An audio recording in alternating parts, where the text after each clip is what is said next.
No mai hoki mai ki Adderfold, e mihi nei ko Duncan Greive tōku ingoa. My guest today is Todd Niall, and you know I'm not welling up, but I am kind of emotional thinking about it. Todd is the sort of Auckland reporter for Stuff, but before that, and has been brilliant. Really agenda setting, and he has a real kind of sense of history and scope, and knows exactly how to do that really difficult job in a way that almost no one else does.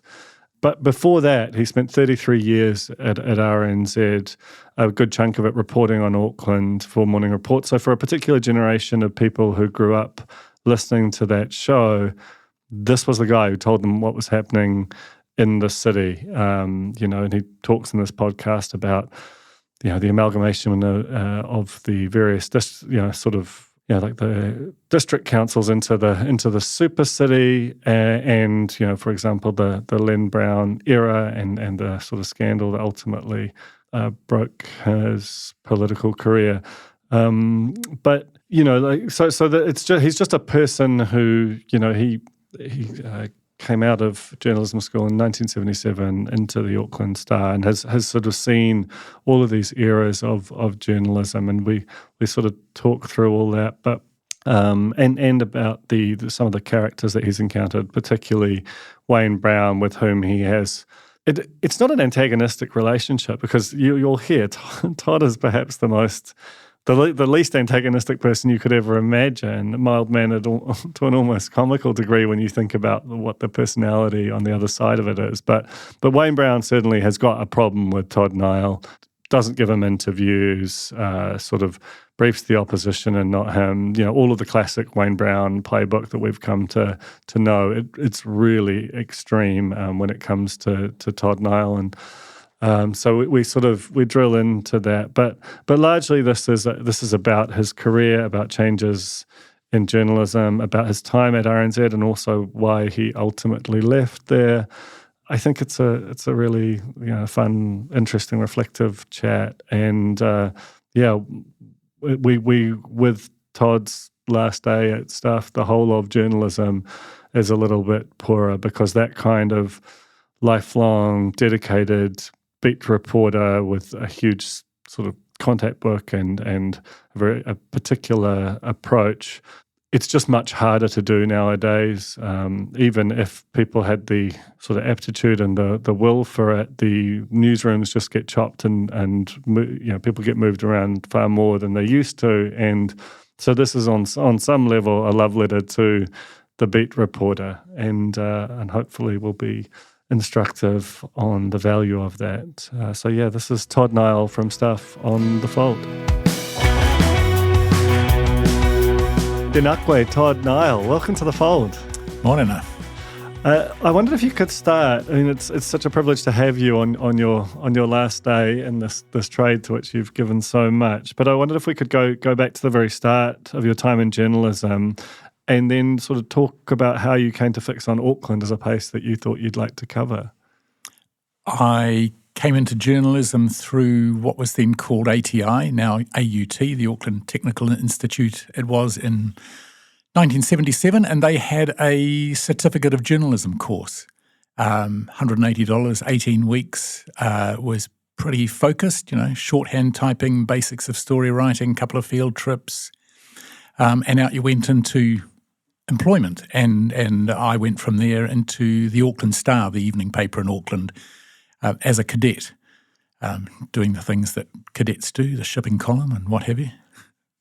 How big was the Auckland Star at the time? Like, what kind of describe the newsroom as you found it? Oh, it was, a big open plan. It was a big, noisy, busy place. This is the rows of journalists down each side of the building. There was sort of a long island down the middle. Across one end was where all the sub-editors and those people worked from. There was a semi-soundproof room in one corner where the great teleprinter machines chatted away all day, bringing in news from around the world. And of course, this is the era of the typewriter. So there's, dozens of typewriters going. There's old-fashioned telephones ringing.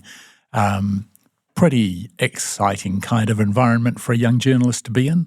Roughly how many people would have been on the newsroom floor or working as journalists at that time? I'd have to do a mental picture and try and count. I mean, there'd at least be dozens, more than dozens, including the bench of sub-editors who did everything from the front page to feature sections and that kind of work. Sports, art, there was an editor for what was then NZPA who would take the copy from that newsroom and sort out what should be syndicated around to other newspapers around the country. It's just a window into a very different and in a lot of ways more sort of vibrant, competitive news environment to the one which we operate today. And I guess we'll probably touch on some of that path. What about Auckland? How long did it take you to sort of wind your way to going, actually, this place and is something that I'm going to spend a lot of my career scrutinising? So Auckland wasn't a deliberate choice. I mean, I am a born and bred Aucklander. As a kid, we travelled around a bit, had a few years in Palmerston North, Wainuiomata, back to Auckland again.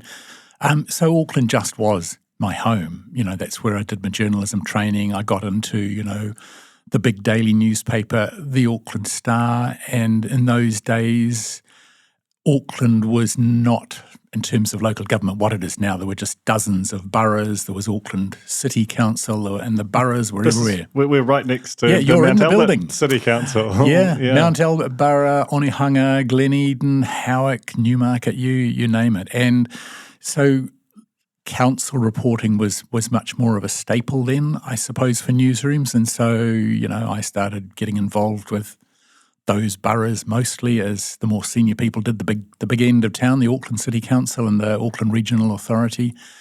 And so, I don't know, Auckland, it was probably decades before Auckland became a specialty, if you like. Again, as I worked through my years, I worked in other centres and did local government reporting in those, Hamilton, Palmerston North, a stint or two in Wellington. So I got quite interested in that decision-making process in city councils and eventually when I came back to Auckland, for a reasonably continuous stint, I spent more time doing council stuff there and kind of got into, the big decisions and the issues that would go across the council table. I mean, it's a sort of a truism which is obviously much more complex than, than the statement might suggest, but there is this idea that local government is not interesting to people and that it therefore is not well covered enough. And as someone who has spent a lot of your career there, why do you think that is, or what's the sort of counter to that? Yeah, I kind of feel that that's sort of a misconception in that people are really interested in the stuff that local government does, but perhaps not local government itself. For example, Sure. what do people talk about in Auckland? Housing, transport, the bus system, a bus is late, what's happening with the trains, why is housing so unaffordable? And part of that is due to planning decisions of the past and being addressed by planning decisions now. So I guess a lot of people don't necessarily see local government itself as being something that's interesting, but I think that's up to us. People do get really excited about transport stories, for example, cycleways. They're passionate for and against, and all of these really are the domain of local government. So, yeah, I think it's probably got a bad rap, local government. I agree.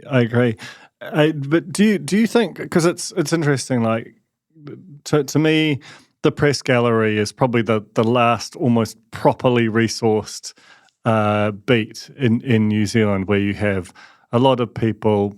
It feels like the big stories get hit, that there's significant competition, and therefore the characters and stories feel very kind of national and urgent, almost to the point of sucking up oxygen that could be usefully deployed elsewhere.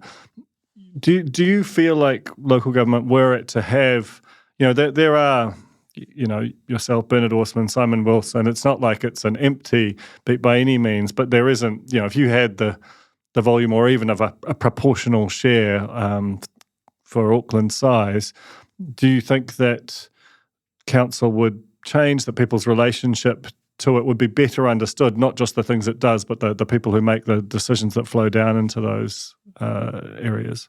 Yeah, I guess the thing with the press gallery is that is a recognition by media organisations that this is a thing of great importance and it needs to be resourced, and each of them need to, put resources in there to cover it well.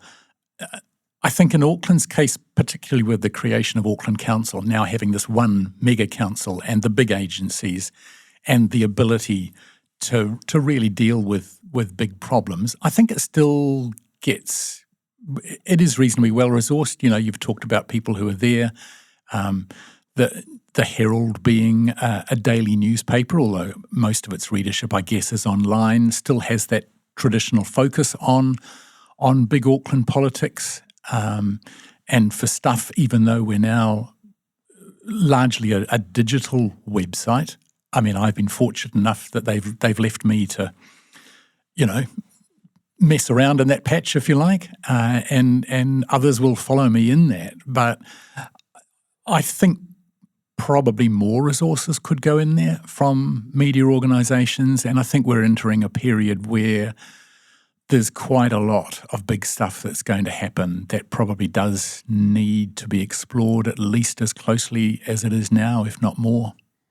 Yeah, I mean, you think about some of the tensions and the scale of the projects which Auckland is approaching, and the numbers involved, the number of people they impact are easily comparable to the sort of stories that come out of Wellington, but there isn't the same sort of volume of people. Therefore, that they do you think that important stories get missed? Do you see them sort of go by, and you think if we had a team rather than me, we'd be sort of on that, or that I think there are important stories that could do with more attention, and I think the city, this is one I think that will come to the fore over the next year, is the city's commitment to climate change action. And in a lot of respects, this is a turning point for Auckland Council, I guess, from its commencement in 2010 to where we are today. It's all been onward and upward. There's been more done every year, and it's moved ahead. But now with the fiscal pressures that it faces, things are going to be cut. There's some really big decisions and tough decisions that are going to have to be made about what falls by the wayside and what goes ahead. And I think climate change is at the risk of being, climate action is at the risk of being one of those things that will be put on the back burner, which I think would be a huge step backwards for the country and for the city. And I think how that debate unfolds through the deliberation on the council's 10-year budget over the next 8 months, I think will be a major one. And I hope people will engage with that and realise it's not about a bunch of councillors, but it's about really big decisions about their own futures and what their own Auckland will look like that are going to be decided. Kia ora, ko Duncan Greive tōku ingoa. I'm just taking a little break to talk to you about a big project that we've got coming next year.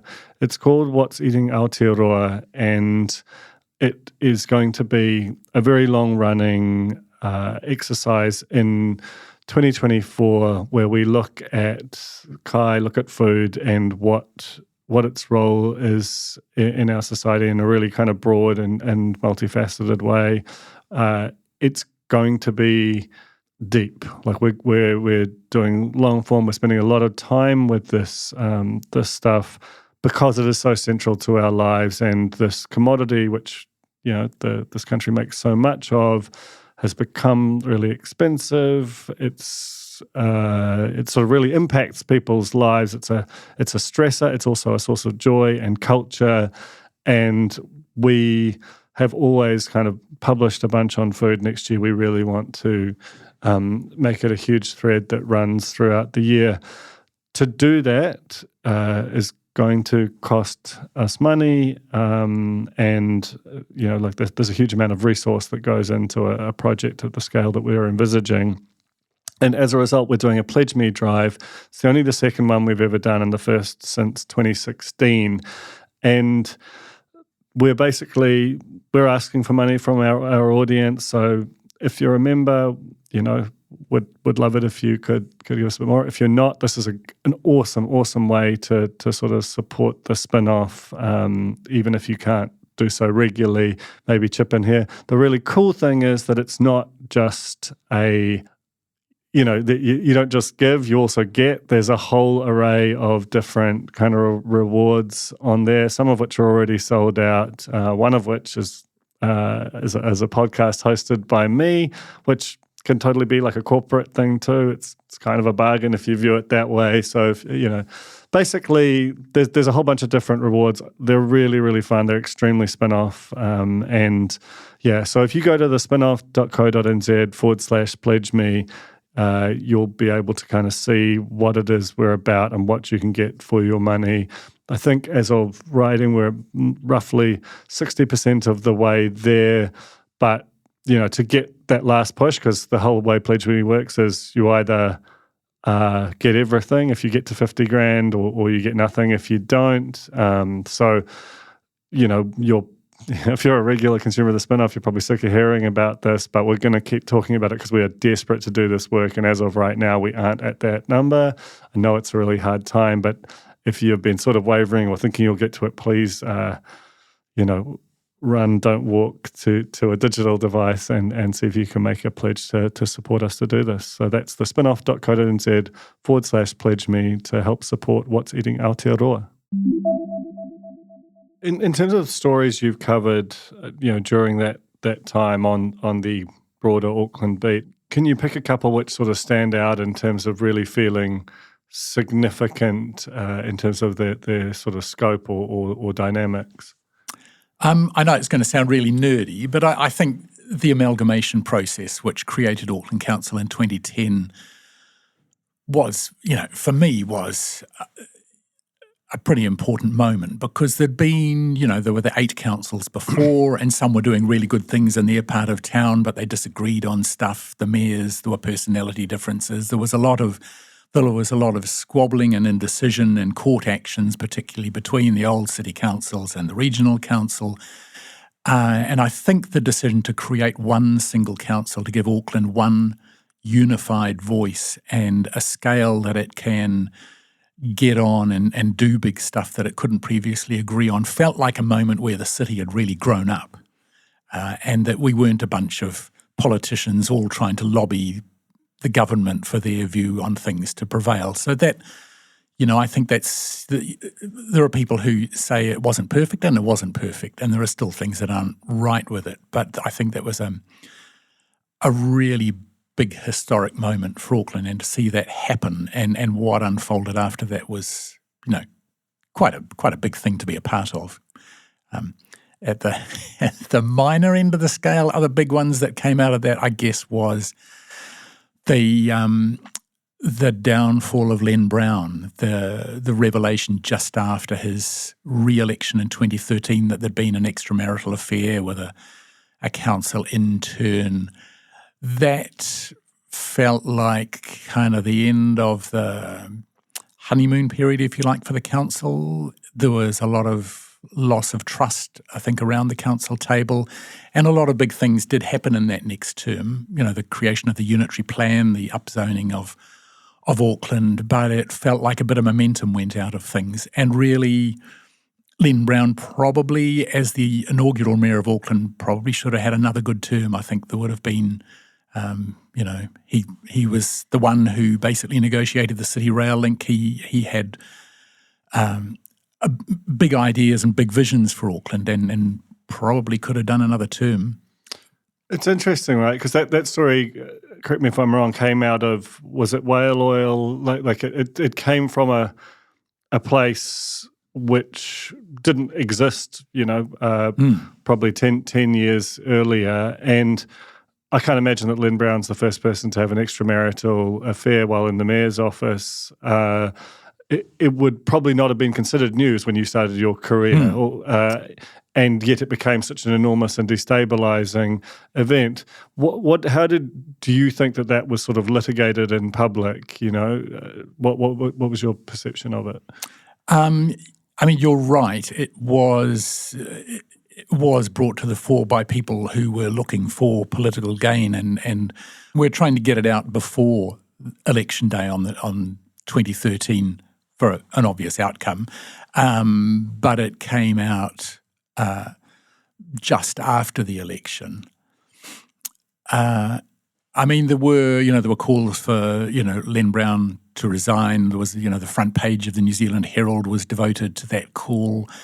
There were elements that I think that did warrant public scrutiny. There was the question about how, for him and his own family, how hotel rooms had been paid for, when they'd been in town. There were nothing particularly wrong was found there, but it did prompt scrutiny that I think was appropriate at the time.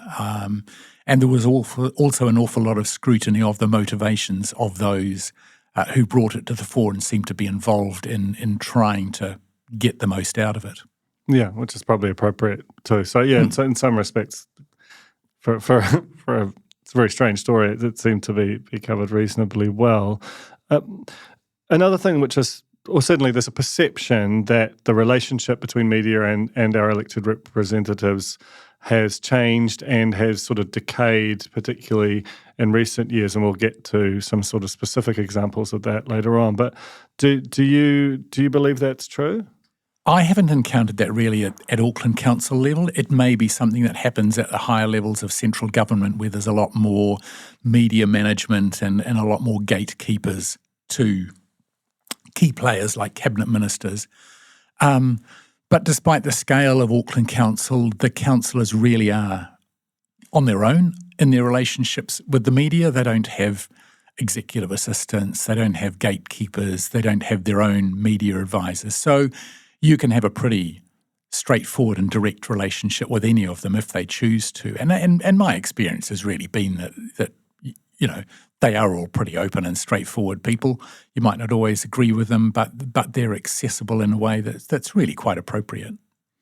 There's a theory around that news reporting has got more opinion in it, and that news reporters are more regularly venturing opinions, whether it's within publications or on social media, and that has sort of impacted some of the sort of levels of trust between elected representatives and media. Is that something that you've observed, or do you think that has been an element that's risen in your time? I mean, there is a lot more opinion in the news media, and there's that sort of grey area. It's sort of semantics really. Is it analysis or is it opinion? And I write stuff every week, a column every week, which we now call analysis. I try to walk a line in that between an opinion and using it to highlight, a particular direction that something may or may not be going in. But there is a lot of pure opinion. You look through websites and newspapers, there are pages of opinion columns on things. And, you can read them or not read them. I don't read most of them because there's still enough news stories to read. And really, if politicians want to read them, that's fine. If they disagree with them, disagree with them. But, I suppose it's only a media version of what people talk about in bars and things like that. So there is more of it. I don't know that it's displacing good news coverage really, but, it's there. Take it or leave it really.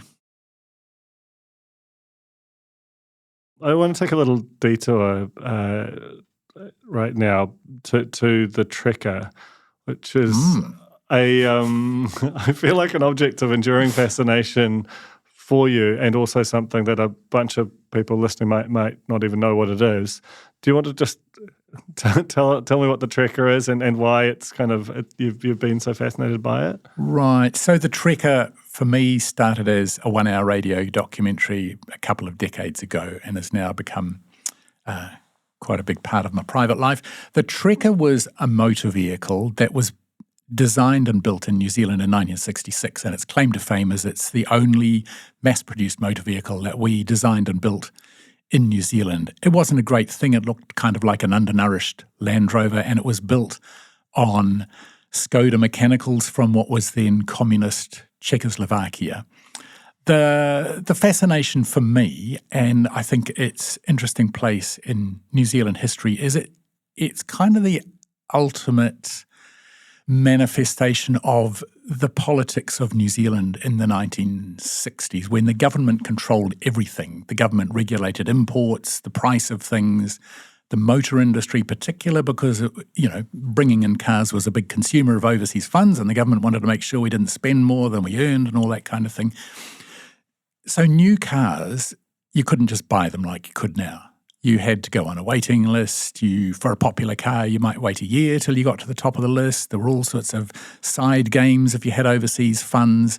And some cars you could sell a year later for more than you bought for them. So it was a very weird world for the motor industry. And through this, the ultimate manifestation of government policies which were trying to encourage more and more New Zealand content in the cars that were built here, upholstery, glass, paint, all that kind of thing, came the Trekker as it was the thing that made New Zealand a part of the car building world for a few years.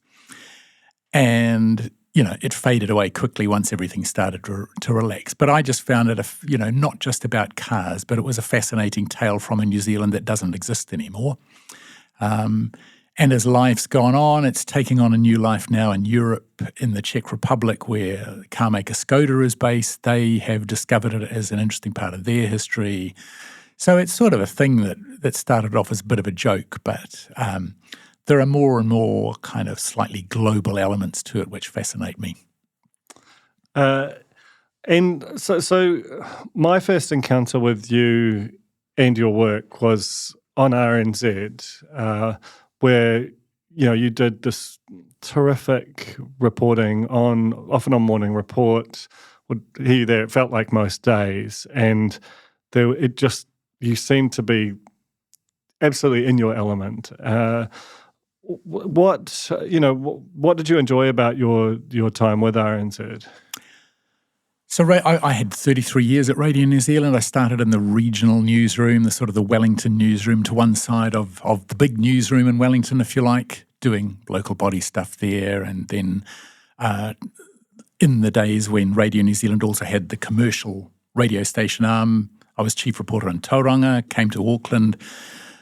In different ways over all those decades, Radio New Zealand was it was like the ultimate play sandpit, really, to play in. You could do anything. I got to do, local government politics. I got to do presenting, had the opportunity to make radio documentaries of my choosing, like the Trekker one, which turned into be something that sort of has stayed with me for the rest of my life. And it also had an amazing culture. It had a staff who kind of felt that they owned the place and they were there for the audience, which was a pretty good thing to be involved with. And there were people from the music department. So really it had everything that either just in journalism or in broadcasting that you would want to be involved with. I got to present a summer series called Summer Report for a few years, which was kind of, I suppose, my happiest place there, because it was a program that you could do anything in, from hard news to fun.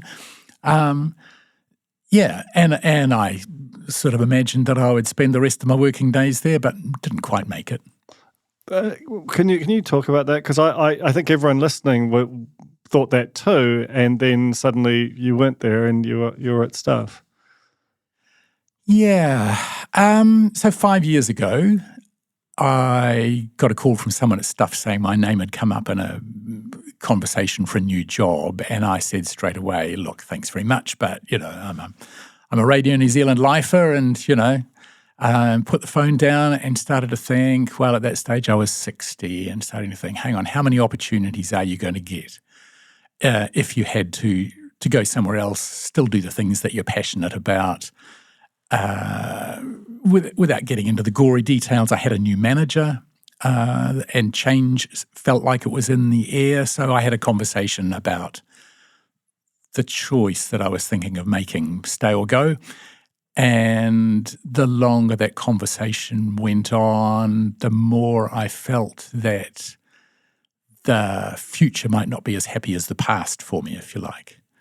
And may have been okay, but at some point you've got to make a call. And so I decided the appeal with Stuff in the end was it was making a big push to knock off the Herald in the online news market in Auckland.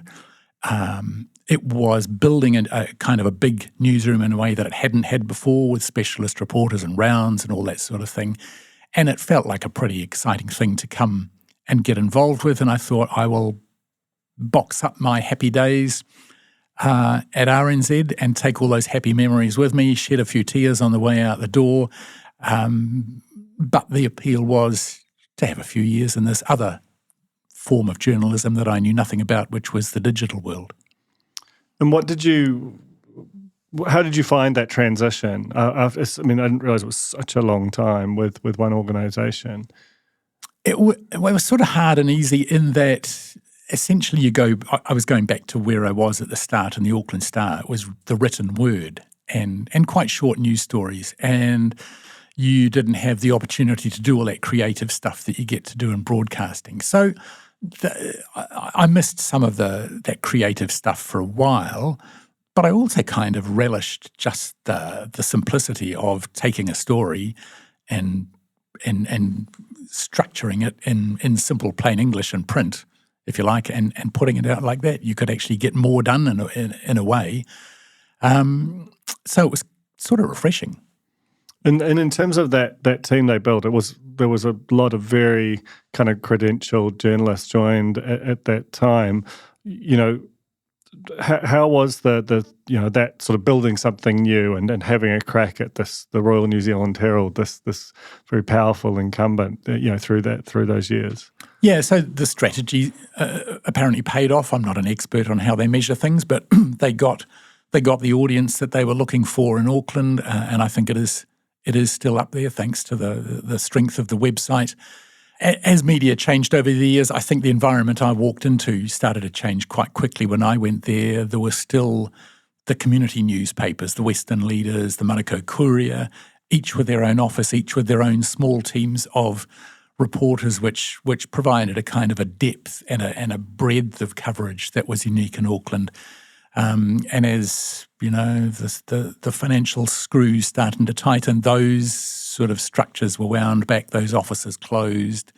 The papers are still there, but they're fed from a central pot. So I guess the big thing that I walked into did contract a bit over the years, but really the job remained the same, and the appeal was the same, being able to do the America's Cup, which was a passion of mine on the side whenever it came round, and Auckland politics and issues and transport and so on, that remained the same right through. I mean, I'm sure that's true, but it must have changed dynamically somewhat with the arrival of a particular main character, and that's Wayne Brown as mayor, who had... I mean, I appreciate what you said earlier about the relationship between our elected representatives and reporters, but surely you must concede that he's got a particularly specific one, especially with yourself and Simon Wilson. Yeah, it's been interesting for me after 45 years as a journalist, as I was then, with the election of Wayne Brown. I've basically had a year where I've kind of had to relearn everything that I knew and did about dealing with politicians. I followed Wayne Brown on the election trail. He was solidly elected in the same kind of numbers that Phil Goff was before him. It's a fact he doesn't like to hear, that the same number of people voted for him as for Phil Goff. But he came into the job. He had a brilliant campaign. You know, he had really top-flight campaign strategists. They picked the right messages. They hit the buttons, and it's broken, I'll fix it, said all the right things, and swept into power. Following him on the trail, it was pretty obvious that aside from the merit of his campaign, that he as an individual didn't really have a good grasp of what was really going on inside the council. and not a good grasp of how he as mayor could deal with some of those issues. And so I was fascinated when he was elected. That was actually the point where I was probably thinking of resigning anyway. Seemed like a nice, tidy moment. New council, turn 65, get your pension, off you go. Someone else picks it up. But I was fascinated to try and see how somebody like that operated as mayor of Auckland. As it turned out, we had no relationship at all, pretty much, from the day he was elected. I got to cross paths with him occasionally at a council meeting, but it was a year before I got a sit-down interview with him, and he clearly doesn't have a lot of time for me, I guess because I've been critical. His office tells me that through whatever monitoring they do, I'm by far the most negative journalist on matters to do with Wayne Brown, which, I don't know, should you worry about that, or is it a badge of honour? I don't know. So it's really been interesting the mayor is a very important figure, but trying to work out a way of covering the issues in Auckland without access to the mayor. And part of that is realising that actually what happens in Auckland is not what the mayor says. It's the majority of the councillors who decide something. So it's been a fascinating year having an almost hostile relationship with the mayor's office for the first time ever, and still trying to cover big stuff that's going on in Auckland around that. There's a thesis that's kind of gone round a bit that was sort of exemplified in the recent Metro cover story, which asked the question, has Wayne Brown gone woke? Obviously having some fun with it, because I don't think that's ever, he's not going to get convicted of that in any court of law. But do you buy the idea that he has been a more interesting and complex mayor than the guy who campaigned in terms of his political choices, if not his behaviour? Yeah. So what's been interesting to watch is he came in with these fixed positions on pretty much everything. He puts a lot of value in his own knowledge, his own experience, and the merit of his views on things. He came in, all of the directors of all of the council agencies were going to be gone within weeks. He was going to get rid of them all. He was going to have the vehicle trade off the city ports within 2 years, and the port gone a short time, a decade after that. He came in with really big ideas that were never going to happen. I think initially he aligned himself, or some councillors aligned themselves with him, and I think what's been interesting to watch is over a period of that year, he's learned a lot. He's learned which councillors can actually make things happen, which councillors have solutions to problems rather than just talking about the problems.